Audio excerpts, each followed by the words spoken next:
Like if you don't have competition, you're in a monopoly. That's the only way you don't have competition.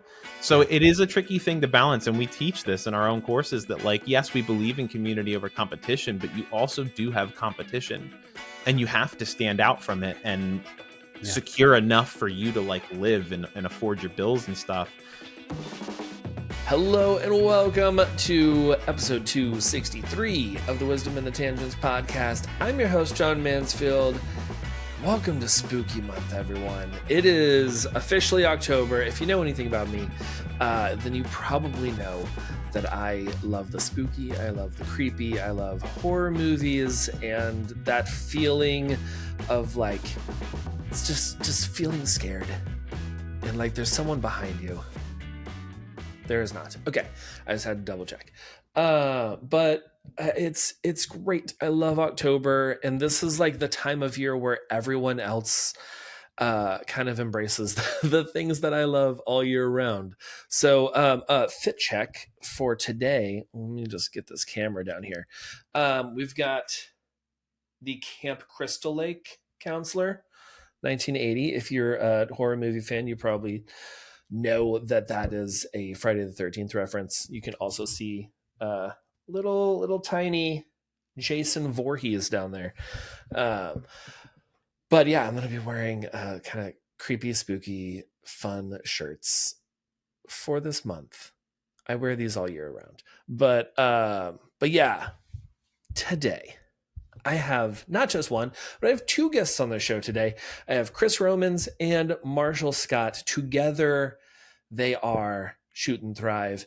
They are coaches for photographers, and they help make your business not just manageable, but also enjoyable, which is huge. We want to enjoy our businesses. We do not want to just get burnt out.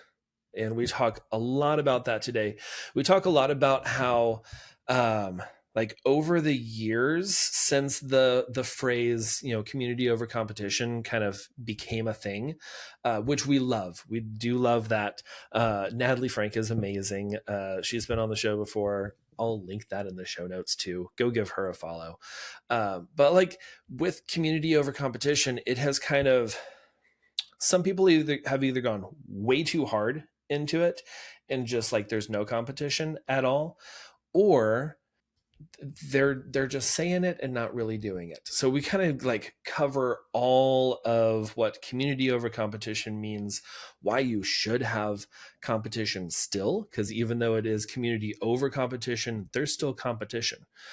Just like I'm a big, like I have on this computer, I have a sticker that says profit, or nope, it says people over profit, not profit over people, but people over profit. I still need profit. There is still profit, but I believe in putting people before the profit, just like putting community before the competition. So Chris, Marshall, and I get into all of that today and a lot. It was really enjoyable having them on the show. So let's get into that conversation with Marshall and Chris.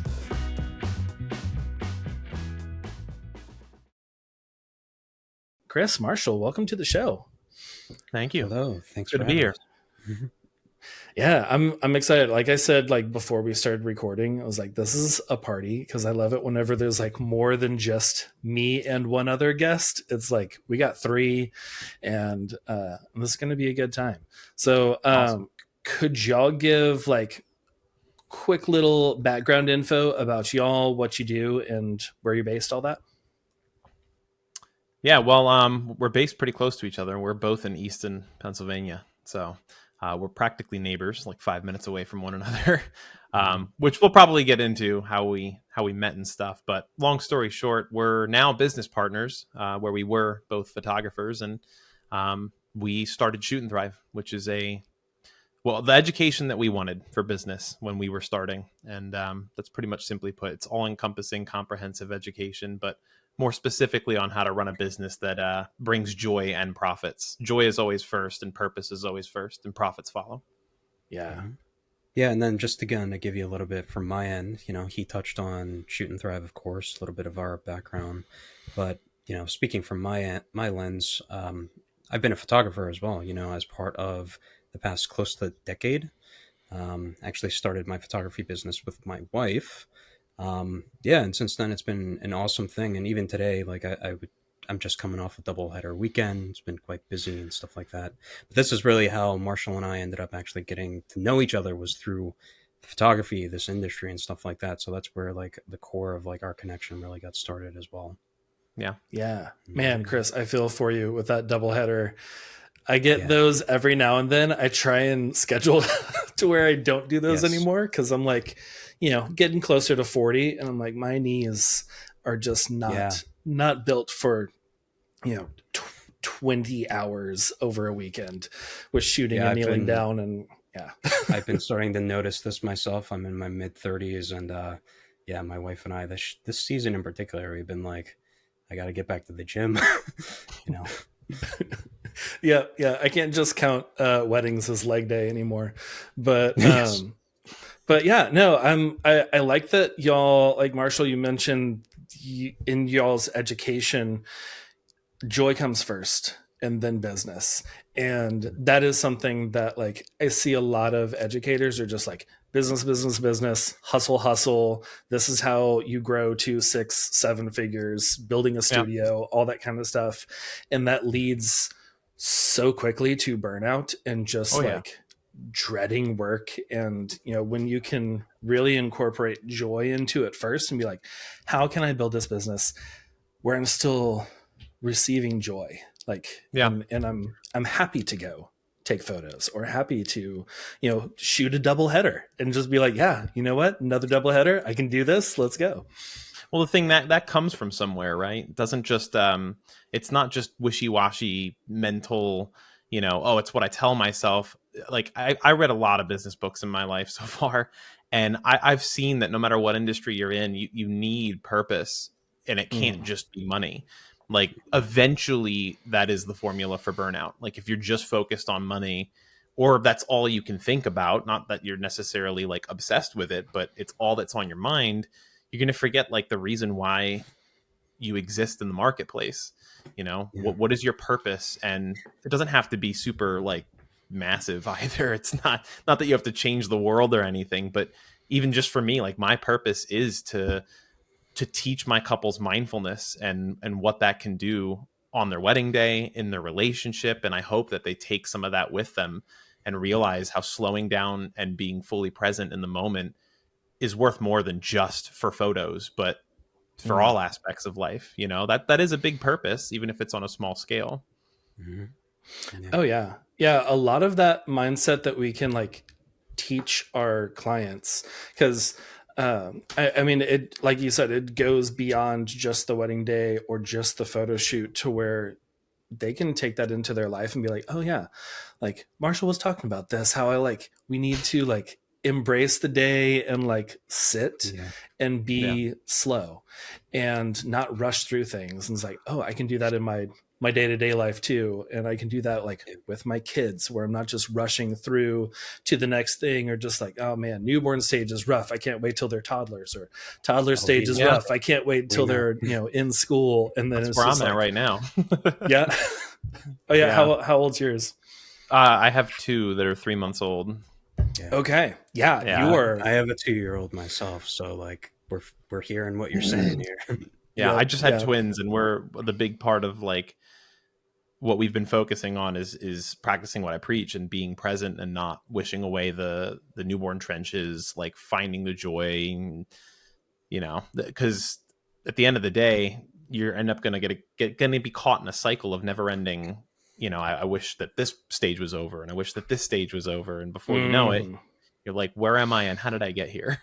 Yeah. And then you're looking back and you're like, oh man, I miss the times whenever they were just like little tiny, just like laying on your chest while just passed out while you're just like chilling on the couch. And that doesn't, I mean, my 10-year-old does not lay on my chest anymore, which is great because I would not be able to breathe. But, but like you look back, it's like that Andy, Dwyer? No, that's Parks and Rec. Andy from The Office. From The Office, yeah, where he's just like, I wish there was a way that you could know that you were in the good old days before you left them. It's like, whenever you slow down, whenever you're taking time, you get to be in the good old days and you actually get to feel 100%. it. Yeah. No, I really love that. Okay, cool. I love it that was like not even any part of our topic. Not scripted at all. Yeah, but like I know that we are talking about like kind of reshaping the way that we look at our quote unquote competitors in the photography industry. And I know like over, probably the past 5 to 10-ish years, like the hashtag like community over competition has been a big thing. Yeah. I have seen that recently where it's like people who are still using that hashtag are just like not living it out. But like, how can we really reshape the way that we view our competitors to help us grow as photographers? Yeah, I mean, I think it's a tricky question because obviously we're living, breathing examples of community over competition, in that like Chris and I were competitors, and our spark notes of our story is we like reached out to one another and probed each other as like kind of a, you're the only other guy that I see really going hard at the business side, so I want to keep keep your friends close, keep your enemies closer kind of thing. Exactly. But it wasn't like that. Like he asked if I would go on a hike with him and his wife, and we did that. And very, very quickly, before you know it, we started a lead referral between the two of us, and then that turned into like weekly talks and just gauging a pulse on like what we're learning, keeping up with each other. And then it turned into like us sitting at the same table with our QuickBooks open, like, oh, you had a down month there, why was that? Like, when I had an up month, did I do something that you didn't do? Like, where are you getting your leads? And we filled in the gaps in each other's business because we did things differently. And that was kind of our main takeaway, was like, I would not have the business that I have now if I didn't have his insight, and vice versa. Like, we really did kind of get the all-encompassing view of business when we approached each other as not just competition. But the reason I say it's tricky is because we all do have competition. Mm-hmm. Like, if you don't have competition, you're in a monopoly. That's the only way you don't have competition. So it is a tricky thing to balance. And we teach this in our own courses, that like, yes, we believe in community over competition, but you also do have competition, and you have to stand out from it and secure enough for you to like live and afford your bills and stuff. But there's a right and a wrong way to do it. And I think that being honest with that and finding that middle ground is kind of how we bring it back in a grounded way. Because I feel like over the past 5 to 10 years, it might have been a little like a sentiment for the sake of being a sentiment for a lot of people, like just throwing it out there to save face. But if it's easy to say things without actually like putting action behind it. Yeah. That's one thing that I hope, like, if anybody's listening here, that they would take away from like the relationship dynamic Marshall and I have created over the years, because we've been on this journey together for many years, with both creating Shoot and Thrive together, but also our journey in friendship, which has spawned as a result of meeting and connecting. There's been a lot of great things that come out of it, but the reality is it's been a long period, relationship building, and there's been a lot of action as part of it. Even the early days, that sentiment was there of like, and I believed it, a level of community over competition. The sentiment was there, but like, how do we make that actionable? So for me in my life, one of the big ways that this got represented is like actually meeting and connecting with Marshall, who I vibed with very well as a person, which I think for me was like one of the crucial pieces. And then, being able to connect on that business aspect, accept that, hey, we are competitors. I even think about it now, like he lives literally 5 minutes from me. We are competitors. He's serving a lot of the same venues, same regions. He's marketing to a lot of the same areas, but we have distinction. And that's what's beautiful about it, is that we are in a space where like my brand's different than his brand. The audience I serve is a little bit different, and what people find valuable and what I offer is sometimes a little bit different than what they find in him. And those are awesome things. And those are things that come from, acknowledging we are competitors. We are competing for similar types of clients, but there's ways that we can make ourselves unique, and we can both exist in the space and have an awesome, life as a consequence.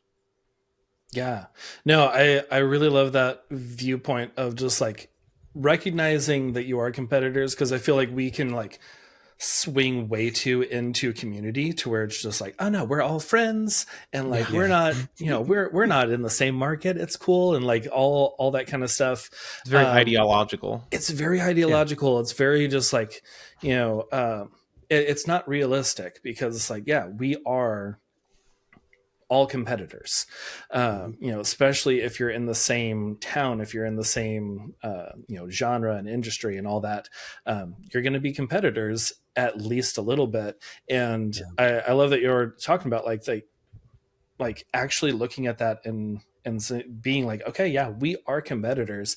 How can we grow our businesses separately, but also like the relationship between each other, to where like y'all were not just like, okay, well, Chris is a competitor, Marshall's a competitor, I'm not going to be friends, we can't talk, we can't do anything. And instead just like building that friendship to where you do have community and you're still competition at the same time, but like you said, being able to differentiate yourself from each other, because you're able to see with whenever you view someone as competition, you're like, okay, what do we do that is similar? What makes me stand apart from them? What makes them stand apart from me? And like, not in a way of just like, oh, we gotta copy everything to where we're exactly the same. It's just like looking at what makes you different, and then you can really lean into that, and then that's how people are going to find you and be like, oh, I resonate with you because you do X differently. Yeah. And yeah, I love that with looking at like your local market and competitors in that way, instead of just their competitors, or just like, I'm not going to even look, I just have blinders on and I'm going to do my own thing, because like it gets lonely out here, as sure. especially as solopreneurs. I am in this office by myself. Like I don't have I don't have coworkers to go have lunch with or talk with over the water cooler. It's just me sitting around my water bottle just talking to myself, and it can get lonely. And like having that community with competitors really helps you to see things, like y'all said, where you were like, oh, you had a down month here, but I had an up month. What did we do differently? And like helping each other to see those things. Like, you can even look at like audit each other's SEO and stuff like that to see things that maybe you wouldn't have seen otherwise. Yep. Yes, that definitely has happened. It's actually interesting. So this kind of makes me think of another aspect of our relationship dynamic we sometimes share with people, is that we often talk about how we're almost like a bit of a Venn diagram, where like he's a very different person than me in a lot of ways. He tends to be a little more like extroverted. I'm more introverted. So I've been coming around to like talking with more people, I guess you could say, over the years. The wedding industry helps with that, But we have like this Venn diagram where there's like areas of overlap. Our appreciation for business, for example, is one thing. We have other like personal interests, music, stuff like this that we really like value. But there's also a lot of areas of like distinction. And that's one of the spaces where we found, when we think of this community over competition concept, this is where we found, I think, a lot of value in our relationship, is because we realized early on that we both had different things to kind of bring to the table. A lot of my expertise is actually in like SEO, blogging, some branding, different things like that. He has a lot of expertise, particularly in sales, making connections with people, a lot of things where like I was able to do that stuff. I was able to make sales. When we met, my wife and I were having a fairly successful running business. He was also fairly successful. But when we came together and started sharing a lot of these ideas and concepts, it actually allowed us to elevate everything, because now suddenly I was learning more about sales and becoming a better salesman. He was learning more about some of the strategies and stuff that I've implemented, and now it's lifting up his business as well. And that's really, when I reflect back on the experience we've had together, it's a beautiful thing, because in the reality, we could have just stayed independent and probably been fine, but we're better for it. And now, after years, the consistency that we have with our businesses, some of it comes down to a lot of the conversations and things we've implemented as a result of actually meeting and connecting.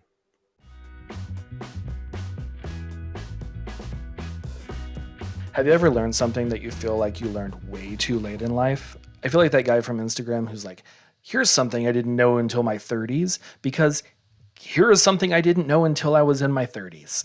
Your savings account can actually make you money. And I'm not talking about like traditional savings accounts that are making you like 0.01 to 0.3% interest, just pennies. That's pennies, people. I'm talking 1.5 to over 4% interest. That doesn't sound like much, but if you're talking numbers, let's say you have like $5,000 in your savings account for taxes at the end of the year, that's the difference between accruing $15 and $200 extra dollars.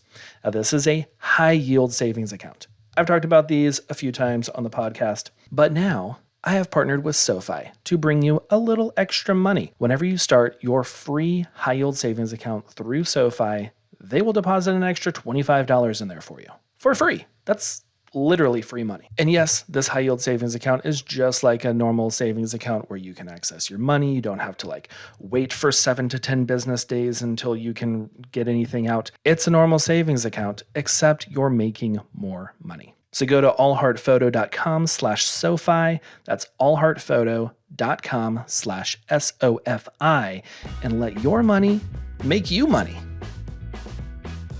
Oh man, there's so many, I can point to so many different people throughout my career that I'm just like, if we had not sat down and just had coffee and talked about things, I wouldn't have known about this different thing.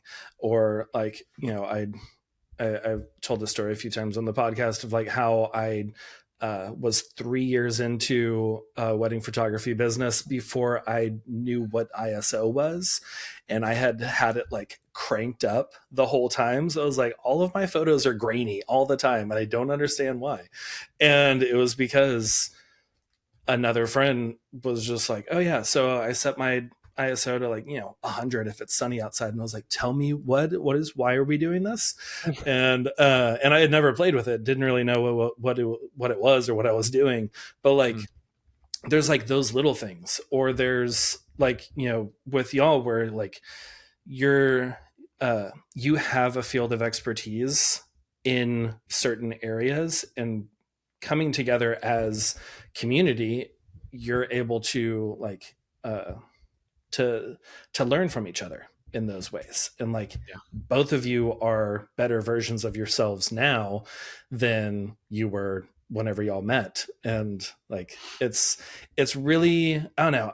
I'm all about just like growing together, and I'm always looking to like pour into people, but also to be poured into, and not just like always being the educator and always being the, well, let me tell you this.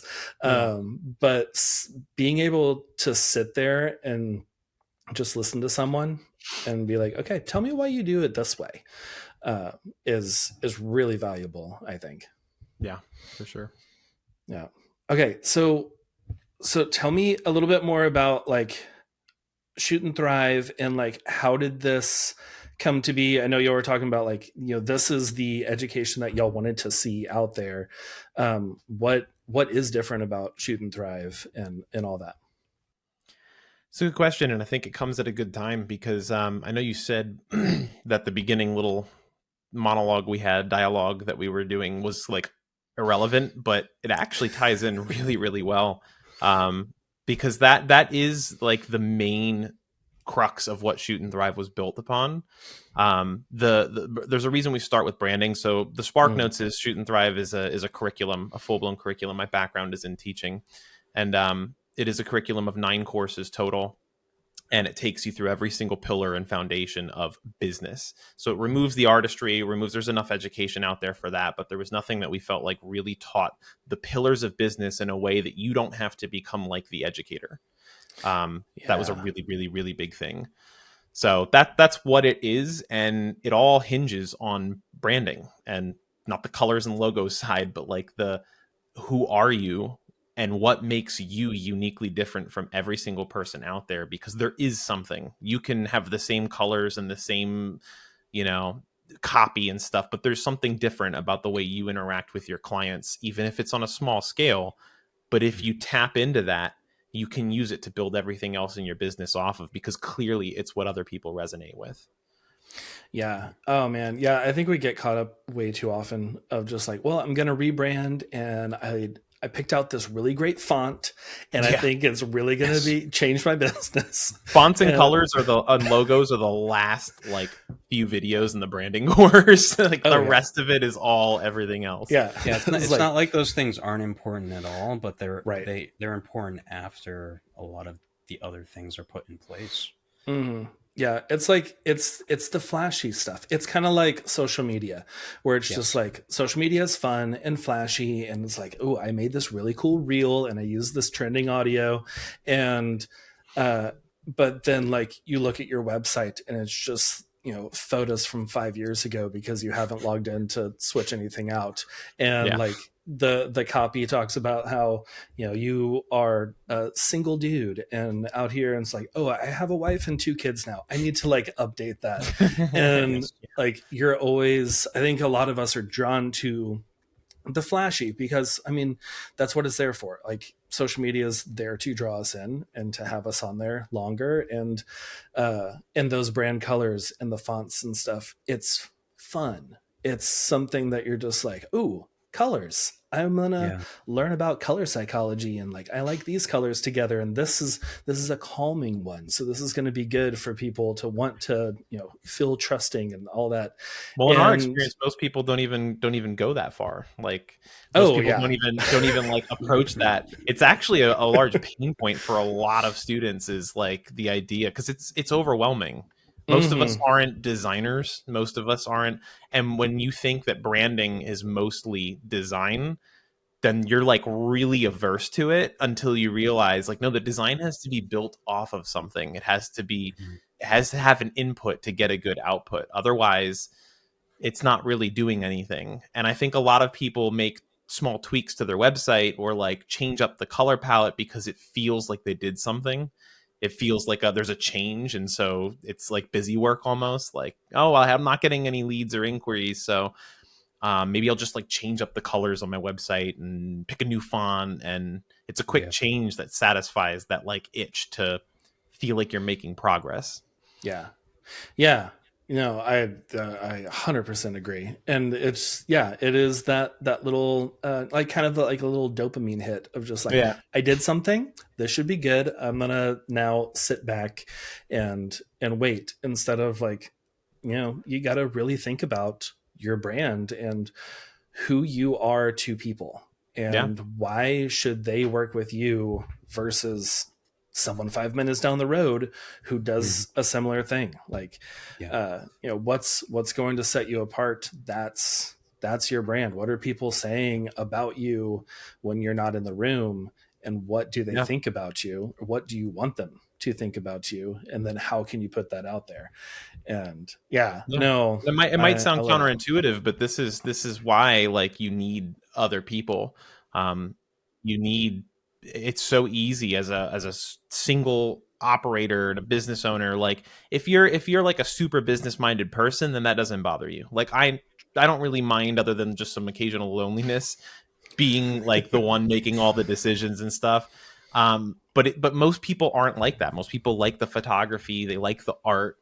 over being a business owner is kind of like a almost a necessary evil. And so when you're kind of like on your own trying to be an artist but then also needing to make all these decisions, you're going to have blinders on, and you're going to have blind spots that somebody else Mhm. is going to be able to fill you in on, and you can do the same for them. Like chances are there's there's a lot of people out there that could equally use a pair of eyes on, hey, if you read my about page, what would you actually learn about me?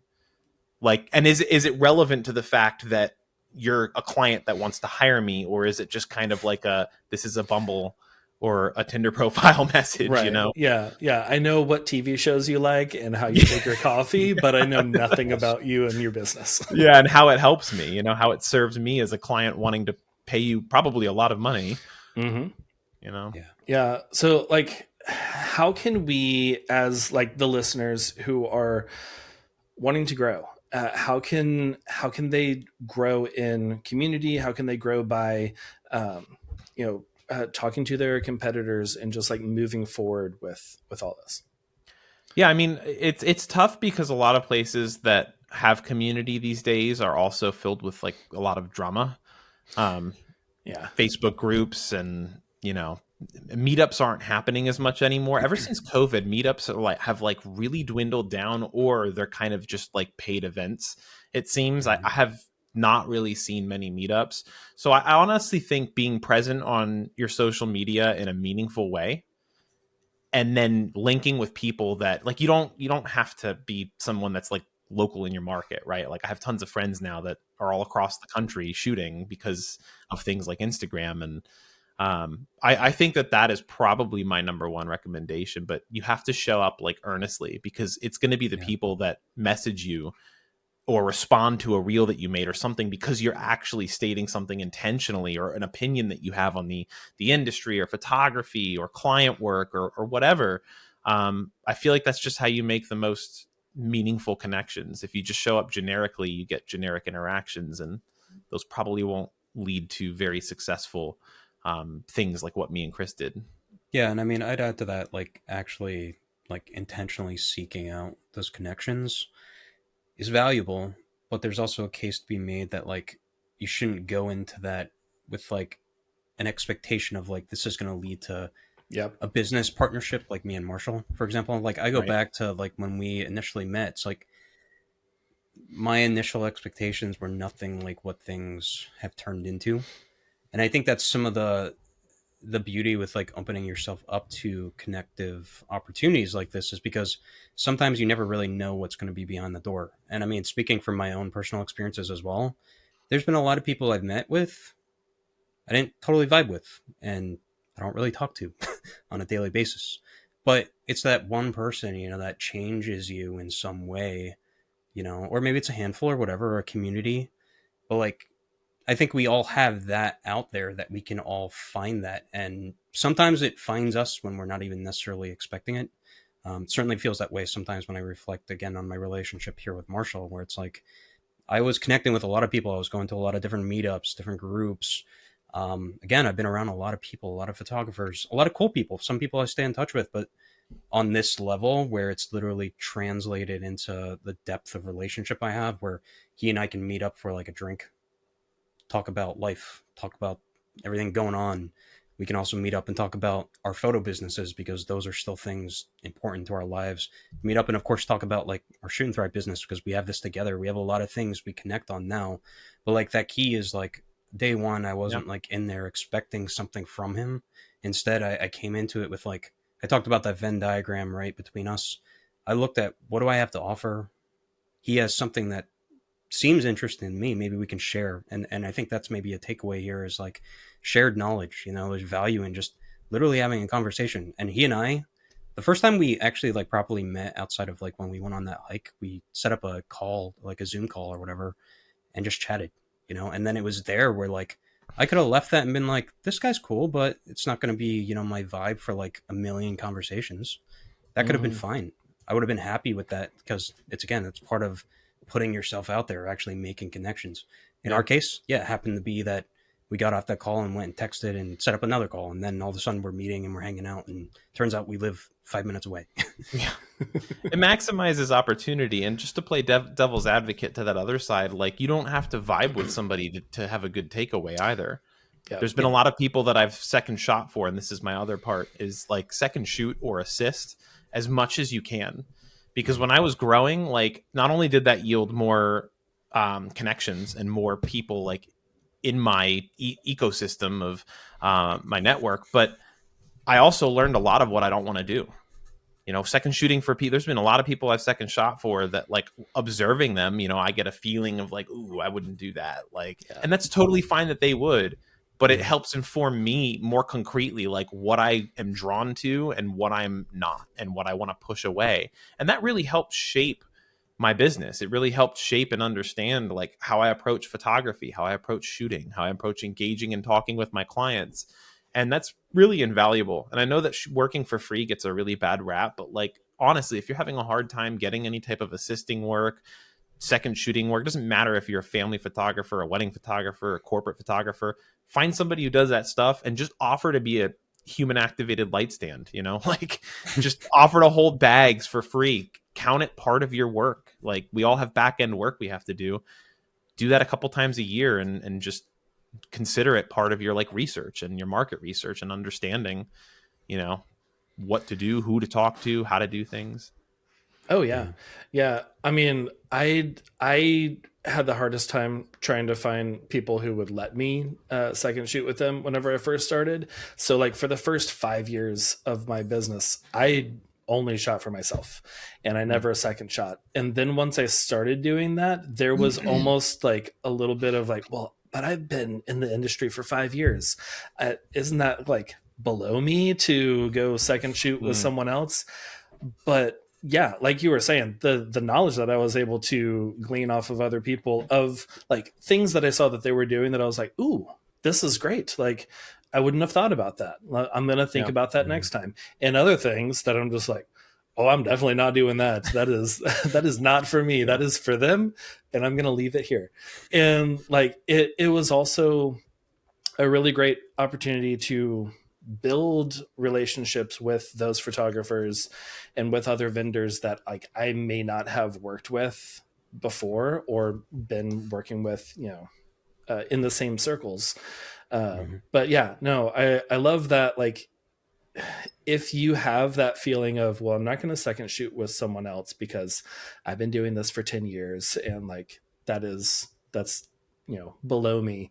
It shouldn't be. And go, I still go on second out shoot. there. Yeah, me too. I take 15 weddings a year as my cap, and I'll still second shoot a handful, either to like link up with somebody that I want to link up with, or just keep my skills fresh from like a throw myself out of my comfort zone kind of thing. Like, right. It doesn't even have to be about like the money or beneath you or above you. It really is just a part of my like ongoing education, I would call it. I mean, that's another example of like the community piece that we're talking about on this episode, right? Is like, that's a simple way to connect and create community. Like, you're a photographer, you have this skill, go second shoot for somebody. You have no responsibilities outside of the shoot.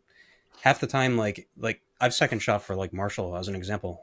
When I've gone to weddings with him, I'm literally hanging out. I mean, I'm taking photos. I'm taking good quality photos for him. But like, dude, we're hanging out. We're having a good time. We're chatting, between like all the stuff where we are taking photos. Like, it can be a good time. Like, it depends how you frame it, right? Like, there's so many people who I think it's a little egotistical to be like, this is like below me. I can't do this. And maybe I wonder if people like sometimes maybe almost take it as like they're not successful enough or something if they have to go back to something like that, when that isn't the reality really at all. Like, right. Like, I'm well off, but like I'd be happy to do it, Yeah. Oh yeah. Yeah. I think for me personally, it was I'm a recovering people pleaser and perfectionist. And like, do you ever recover from that? I don't think you ever do, but I'm aiming that way. And like, it was the thought of like, what would other people think if they were just like, oh wait, I thought John had a successful business. He's second shooting. I thought that's what you do whenever you're like in your first couple of years. And like, don't worry about what other people, because some people might think that, and they're not the people for you. And and other people are just going to be like, oh cool, and that's it. They're just going to move on. Because I find out that some of my friends second shoot with other people. I'm like, oh cool, and that's it. I don't think any less or any more of them from doing that. And like y'all both said, this is a great way to build community and just like learn from other people. And especially if they're like friends that you have either seen at networking events or at a conference or something, and then you get to go work together. It's like, oh, this is fun. Like, we just get to hang out and like we're chatting over dinner instead of sitting in a closet eating dinner out of your lap. You're sitting together in a closet eating dinner. And it's a lot more enjoyable that way. Yeah.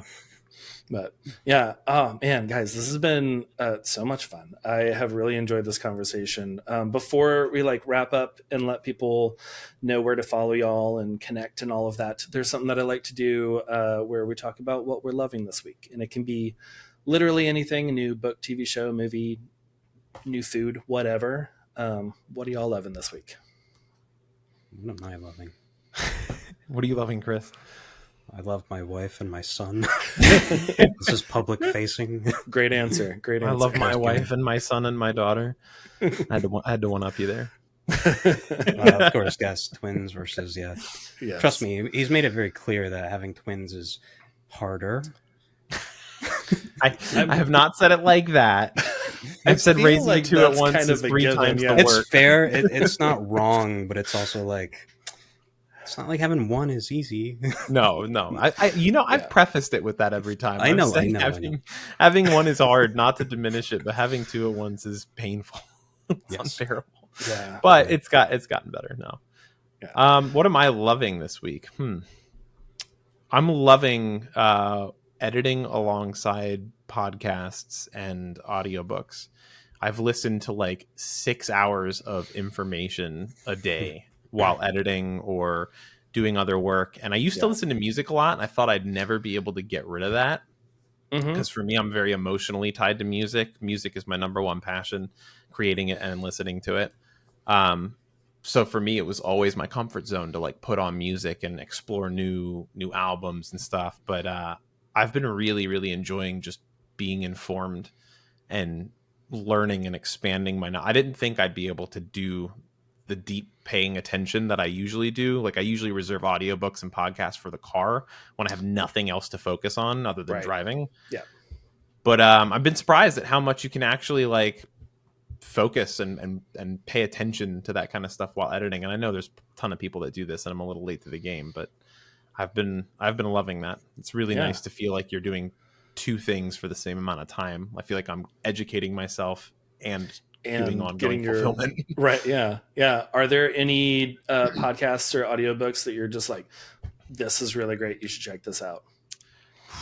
I mean, audiobooks, I balance a lot between either history, politics, business, self-help. Honestly, one of the biggest ones that comes to mind, it's a bit of a, not a challenging read. It's just very information heavy, but it's called Mindset by Carol Dweck. That is an extremely, extremely good book. I think it's like 20 hours long on an audiobook, but it's a psychology book that basically goes through many different use cases of how changing your mindset in the right way can genuinely force a result. And it's not just like a wishy-washy thought like of, oh, change your mindset. I'm somebody that when I see studies and I see these types of things like concretely evidence-based, it flips a switch in your brain that lets, not the placebo effect, but like lets that, the neurons engage in getting the result because you fully believe it. Yeah. It's like, not that, like, it's almost like a skepticism wall that you're just like, I don't know though. And then whenever you actually see the study, you're like, oh, okay, let me take down that wall. Then I actually believe, it's not just like, like woo woo kind of like, oh, if you just think this in your mind, you will. Yeah. And this could be like a whole other hour podcast, but like to sum up in 30 seconds, like it's tricky when it has to do with your mind's capability of believing in itself. But like one of the biggest experiments was the Asch experiment, or not the Asch experiment. It was 2 Japanese researchers, but regardless, they had a study of boys that were severely allergic to poison ivy. And on one, they put a harmless plant and told them that it was poison ivy. And on the other arm, they put poison ivy and told them that it was a harmless plant. And something like 90% of the boys developed an inverted rash where like the harmless plant just showed a poison ivy rash on that arm because they believed it was poison ivy. And meanwhile, the thing they're highly allergic to didn't yield a result. That just shows you the power that your mind has when you believe something.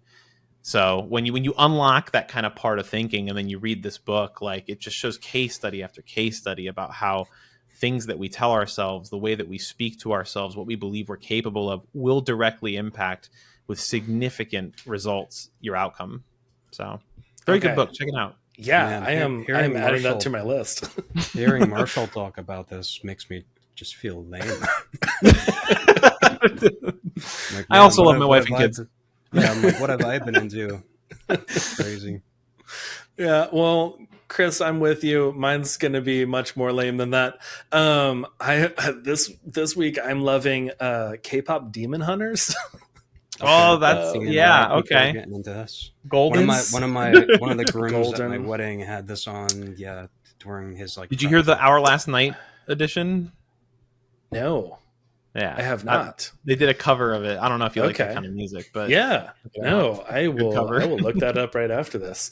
But yeah, it has taken over our house for like the past 2 or 3 weeks, and it's funny, and the songs are like super catchy. Like I will just find myself like humming along just throughout the day. I'm like, oh yeah, okay, well that's not normally the music that I listen to, but it's just catchy stuff, and I'm just like really enjoying seeing like our girls are the youngest ones, and they have just like really been taken over, and just they want to be warriors now, and there you and go. yeah, it's fun time. I also love my wife and kids. We'll just full circle, all three of us. We love those. Nice. Yeah. Man, Well, we're all earning brownie points. I know at so many this brownie point. points. This is great. We're gonna have to send this episode to our wives. But yeah, tell us a little bit about like where people can find y'all online, social media, all the places, work with y'all, learn from you, all the things. Yeah, our Instagram is at Shoot and Thrive, all one word, shoot and thrive, spelled out. And that's also our website is shootandthrive.com. Honestly, Instagram, we're very responsive to DMs. There's links in bio and everything. So that's probably a good spot to just stay in contact with everything that we do and what we're launching. We're actually launching a 2-person in 2-day in-person workshop event that is totally free. That basically is all 9 courses, which is like 458 videos long, boiled down into 2 days, trying to give as much information as possible through the whole ecosystem. So if the price point or your time is something that is limited, then I wouldn't miss that. That's going to be a really, really awesome event. Yeah, that sounds amazing. But yeah, that's pretty much it. Sweet. Okay. Well, cool. I will have all that linked in the show notes, so everyone can check out everything and connect with y'all. And yeah, thank y'all so much for being on the show. I really enjoyed getting to chat with you today. Thank you. It's been awesome to be here. Yeah, appreciate it, man. Thank you for listening to another episode of the Wisdom and the Tangents podcast. Just wanted to clarify one thing real quick, because I asked Marshall this later after we stopped recording. Whenever he said that it is an in-person event, it's in-person as in live, but it is over the computer. So if you're not in Pennsylvania and you're just like, oh man, I wish I could be there, you can.